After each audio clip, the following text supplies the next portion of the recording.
राधे राधे, हर हर महादेव। आशा है आप सभी लोग प्रसन्नचित्त होंगे। मित्रों, आज जीवन के सभी संकटों से मुक्ति पाने की कथा है परिवर्तनी एकादशी।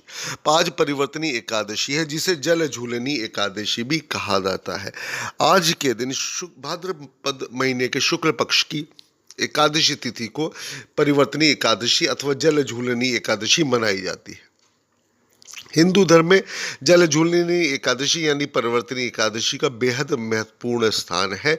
मान्यता के अनुसार योग निद्रा में गए भगवान श्री विष्णु इस तिथि पर करवट बदलते हैं। इस कारण इस तिथि पर भगवान श्री विष्णु की खास पूजा अर्चना की जाती है। कहा जाता है इस एकादशी के दिन व्रत करने से व्यक्ति के सभी पाप संकट नष्ट हो जाते हैं। साथ ही परिवर्तनी एकादशी पर व्रत करने के साथ साथ भगवान श्री हरि के मंत्रों का जाप करने से जीवन के न सिर्फ सभी संकटों से मुक्ति मिलती है, बल्कि सभी कष्ट जो आने वाले होते हैं वह भी दूर होने शुरू हो जाते हैं। मित्रों, परिवर्तनी एकादशी के दिन ब्रह्म मुहूर्त में उठकर स्नान करें। फिर एक साफ स्वच्छ स्थान पर भगवान श्री विष्णु की मूर्ति या चित्र किसी आम के पाटे पर स्वस्तिक बनाकर अर्पित करें, अर्थात स्थापित करें। भगवान विष्णु के चारों हाथों में शंख चक्र गदा और पद्म रखें। फिर भगवान विष्णु के सामने घी का दीपक और धूप जलाएं। ध्यान दीजिएगा, घी का दीपक जो जलाएं उसकी बाती का मुख हमेशा पूर्व अथवा उत्तर दिशा की ओर होना चाहिए। भगवान श्री विष्णु के श्री चरणों में फल फूल और मिठाई अर्पित करें तथा उनके विशेष मंत्रों का जाप करें, जैसे ओम विष्णवे नमः, ओम नमो नारायणाय नमः। साथ ही परिवर्तनी एकादशी की कथा सुने और पूजा का समापन भगवान श्री विष्णु की आरती के साथ करना चाहिए। एकादशी के दिन व्रत पारण करने के पश्चात द्वादशी तिथि को भोजन करना चाहिए। साथ ही ब्राह्मणों को दान देना शुभ माना जाता है। आज विष्णु सहस्त्र नाम का जाप करना चाहिए। इस दिन विष्णु सहस्त्र नाम का जप करना बहुत ही शुभ माना जाता है। आज माँ तुलसी की पूजा अवश्य करनी चाहिए, लेकिन ध्यान दीजिएगा, आज तुलसी जी को तोड़ना नहीं, आज किसी भी पेड़ पौधे को तोड़ना नहीं है। एकादशी को किसी भी पेड़ पौधे को तोड़ना नहीं चाहिए। इस दिन गरीबों को भोजन, वस्त्र और धन का दान करने से पुण्य की प्राप्ति होती है। ऐसा हर एकादशी के दिन अवश्य करना चाहिए। आज भगवान श्री विष्णु की मूर्ति का पंचामृत स्नान कराना चाहिए। साथ में उनकी पूजा अर्चना करनी चाहिए। मित्रों, आज आरंभ करते हैं परिवर्तनी एकादशी कथा, जो समस्त संकटों को हर लेती। भगवान श्री विष्णु ने कहा, त्रेता युग में बलि नामक एक दैत्य था। वह मेरा परम भक्त था। विविध प्रकार के वेद सूक्तों से मेरा पूजन किया करता था और नित्य ही ब्राह्मणों का पूजन और यज्ञ के आयोजन किया करता था। लेकिन इंद्र से द्वेष के कारण उसने इंद्रलोक तथा सभी देवताओं को जीत लिया। इस कारण सभी देवता एकत्र होकर सोच विचार कर भगवान श्री विष्णु के श्री चरणों में पहुंचे और बृहस्पति देव सहित इंद्रादिक देवता प्रभु के निकट जाकर और नतमस्तक होकर वेद मंत्रों द्वारा श्री भगवान का पूजन और स्तुति करने लगे। अतः मैंने वामन रूप धारण करके 5वां अवतार लिया और फिर अत्यंत तेजस्वी रूप से राजा बलि को जीत लिया। इतनी वार्ता सुनकर राजा युधिष्ठिर बोले कि हे जनार्दन, आपने वामन रूप धारण करके उस महाबली दैत्य को किस प्रकार जीता? श्री कृष्ण कहने लगे, मैंने वामन रूपधारी ब्रह्मचारी बलि से के रूप में बलि से 3 पग भूमि की याचना करते हुए कहा, ये मुझको 3 लोकों के समान है और हे राजन, यह तुमको अवश्य ही देनी होगी। राजा बलि ने इसे तुच्छ याचना समझकर 3 पग भूमि का संकल्प मुझको दे दिया और मैंने अपने त्रिविक्रम रूप को बढ़ाकर यहाँ तक कि भूलोक में पद, भूलोक में जंघा, स्वर्गलोक में कमर, महालोक में पेट और जनलोक में हृदय और यमलोक में कंठ की स्थापना करके सत्यलोक में मुख और उसके ऊपर मस्तक को स्थापित किया।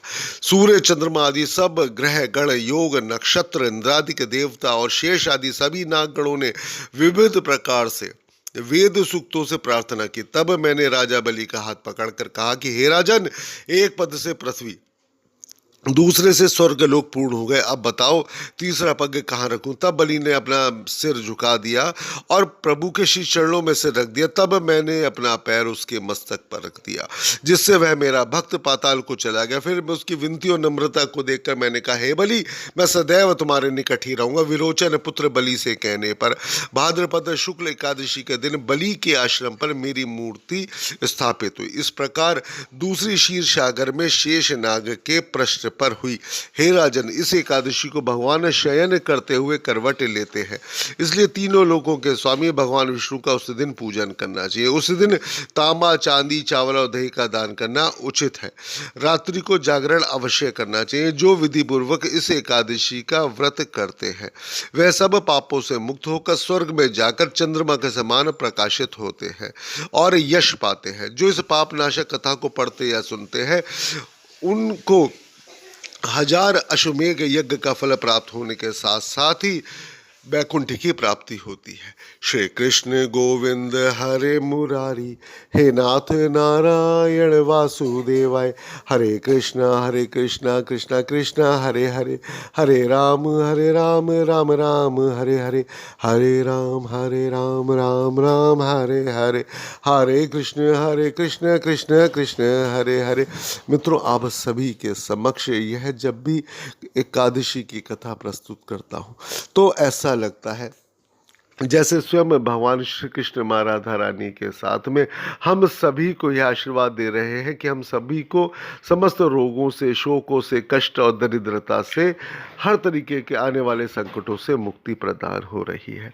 मित्रों, समय समय पर आपको प्रतिदिन प्रयास रहता है कि एक कथा अवश्य आप लोगों को के सामने अर्पित करूं, ताकि आप लोग उन कथा को सुनने के पश्चात आपका प्रारंभ भी सुधरे और आप सभी लोग जीवन में उन्नति के पथ की ओर अग्रसर हो। मन यह रहता है कि जब भी कथा डालूं तो आप सभी से निवेदन है उसको अवश्य सुना करें। अपने व्यस्ततम समय से अपने कुछ समय निकाल के भी एक कथा सुनी, जो अधिक से अधिक 3.5 से 6 मिनट 7 मिनट तक की होती है या 9 मिनट तक की हो सकती है। लेकिन उस कथा को सुनने के पश्चात आप स्वयं देखेंगे धीरे धीरे धीरे धीरे आपकी समस्त मानसिक वेदनाएं, मानसिक चिंताएं, यहाँ तक कि दरिद्रता भी धीरे धीरे दूर होनी शुरू हो रही है। कृपया आप सभी से निवेदन है, प्रतिदिन जो कथा डालते हैं उसको अवश्य सुना करें। राधे राधे, हर हर महादेव। मित्रों, एक विशेष बात बताना चाहता हूँ। आज माँ तुलसी स्वयं निर्जला व्रत रहती है, इसलिए आज तुलसी जी के पेड़ में जल अर्पित बिल्कुल भी नहीं करना चाहिए। आज ध्यान रहे, और तुलसी जी का कोई पत्ता भी आज आपने नहीं छोड़ना है, ना ही तोड़ना है। राधे राधे, हर हर महादेव। राधे।